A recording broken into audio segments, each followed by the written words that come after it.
Today we will be covering lesson 22-4 on solving right triangles. This lesson is split into two. We'll cover questions 1 and 2 and then questions 3 to 5. Let's go ahead and take a look at questions 1 and 2.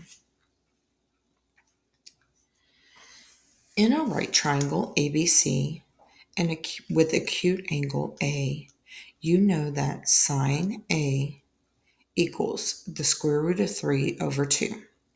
Draw a possible right triangle for triangle ABC.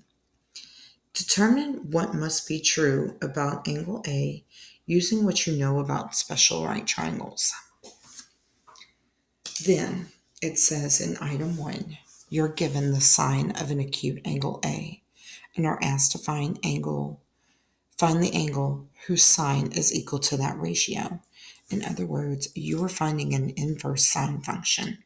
This is written as sine to the negative 1 square root of 3 over 2 equals 60. This expression is read as the inverse sine of x. The inverse trig functions for sine, cosine, and tangent are defined as follows. The sine of A equals x, the inverse sine of x equals A. If the cosine of A equals x, then inverse cosine of x equals measure of angle A. If tangent A equals x, then the inverse of tangent x equals the measure of angle A. Number 2, use a scientific or graphing calculator to evaluate each of the following to the nearest tenth. Make sure your calculator is in degree mode.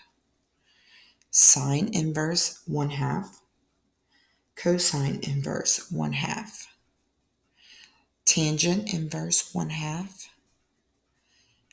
sine inverse 3/4, cosine inverse 3/4, tangent inverse 3/4. Using known measures of all of the remaining unknown measures of a right triangle is known as solving for a right triangle. There's a lot of information to cover here, so we're going to go with an 8-minute time limit. Go ahead and pause your video now to answer questions 1 and 2.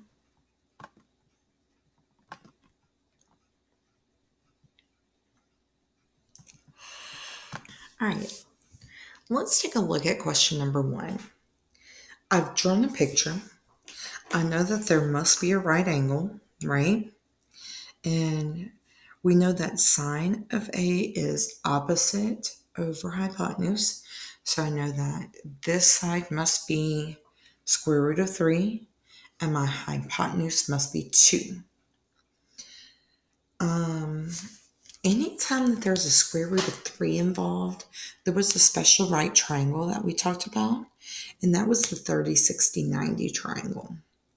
30, 60, 90, and remember that the square root of 3 was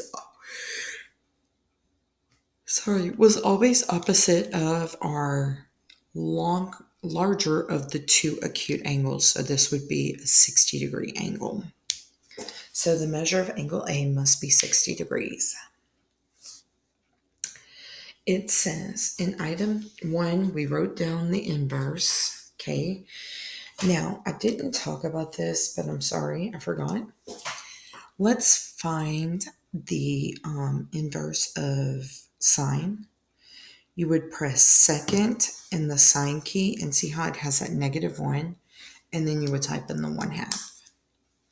So I got 30 degrees, 60 degrees, 26.6 degrees, 48.6 degrees, 41.4 degrees, and 36.9 degrees. On to the next set of questions.